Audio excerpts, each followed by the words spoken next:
Before ISO IEC 42001 controls can work, you need a clear map. What the aims covers, where responsibility begins and ends, and which AI systems are governed. That map becomes your inventory, your architecture boundary, and your evidence base. So far, we've built the foundation. Why ISO IEC 42001 exists, what an AI management system is, and how ISO systems turn intent into policy, planning, operation, evidence, and improvement. Now we move from understanding the standard to defining the aims boundary and building the inventory that governance depends on. In ISO IEC 42001, scope is not just a paperwork boundary. It is an architecture decision. Once you define what the aims covers, you also define which systems, data flows, models, APIs, cloud services, teams, and workflows must follow the management system. That scope becomes the basis for policies, controls, audit evidence, and certification claims. If it is vague, gaps appear. Duplicated controls, unmanaged integrations, unclear owners, and risks that no one is monitoring. When scope is precise, architects can connect business context, technical design, lifecycle processes, and governance controls into one coherent operating model. Organizational scope answers a practical question. Who is inside the AI management system, and who is accountable for what? Begin with the business units that touch AI across its lifecycle: design, development, procurement, deployment, operation, and monitoring.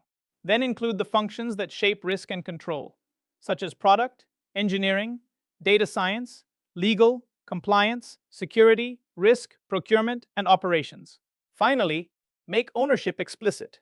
Every AI system needs named owners for the system, model, data, platform, and business process. Scope may be enterprise-wide, divisional, product-specific, or limited to a regulated function. Technical scope asks which technology must follow the AI management system. Look beyond the final AI product. Include the platforms that train models, internal tools that support decisions, generative AI applications, automation services, and the infrastructure around them. Environment matters too. Development, test, staging, production, sandbox, and experimentation may need different controls, but they should be clearly named. Supporting assets also count. Feature stores, registries, vector databases, gateways, cloud services, orchestration, and monitoring. Production systems usually require full governance. Prototypes may be lighter, but they still need to be traceable. External scope is where many AI management systems become blurry. A model may be yours, but the data, infrastructure, labeling, monitoring, or API may come from someone else. For each dependency, decide the control pattern. Direct governance when you operate it, contract control when obligations must be imposed on a supplier, and risk monitoring when you rely on external performance or assurances. Shared responsibility is especially important for cloud platforms, SaaS AI features, and foundation model APIs.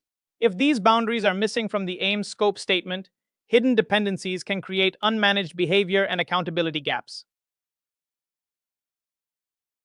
Scope is not only the system name or business process. It is the operating footprint.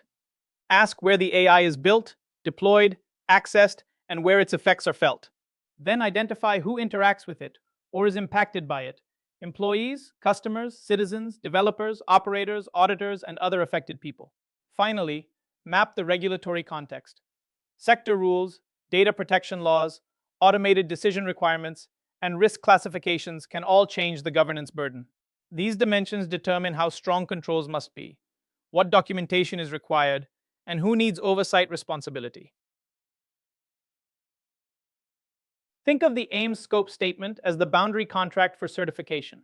It should state exactly which business units, AI systems or categories, lifecycle phases, locations, users, technologies, and suppliers are governed.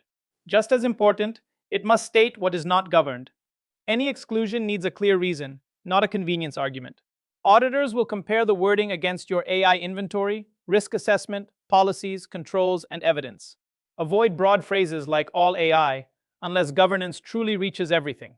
A certification-ready scope is specific, traceable, approved, reviewed regularly, and defensible when someone asks, "Why is this inside or outside the system?" With the boundary defined, The next artifact is the AI system inventory. This is more than a catalog. It is the trusted source for what AI exists, who owns it, where it runs, and which obligations apply. That visibility lets governance teams classify risk, assign controls, monitor performance, prepare audit evidence, and respond faster when incidents occur. For architects, the inventory links business use cases to the real technical components: models, datasets, APIs, pipelines, and platforms. The key discipline is keeping it alive. If it is not continuously updated, it becomes a spreadsheet, not a governance tool. A useful AI inventory record should answer 4 questions quickly. Why does this system exist and who owns it?